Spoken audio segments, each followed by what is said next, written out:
ജീവിത വിജയത്തിനായി നമ്മൾ എല്ലാ ദിവസവും ജപിക്കേണ്ട ഏറ്റവും ശക്തിയുള്ള 4 വരി നാരായണ സ്തോത്രമാണ് ഇപ്പോൾ പറയാൻ പോകുന്നത്. നാരായണായ നമ നാരായണായ നമ നാരായണായ നമ നാരായണായ നമ നാരായണ നരക സന്താപനാശന ജഗന്നാഥ വിഷ്ണു ഹരി നാരായണ.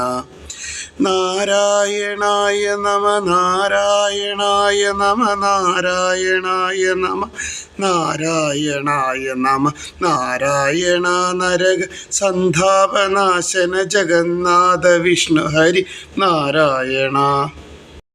നാരായണായ നമ നാരായണായ നമ നാരായണായ നമ നാരായണായ നമ നാരായണ നരക സന്താപനാശന ജഗന്നാഥ വിഷ്ണു ഹരി നാരായണ.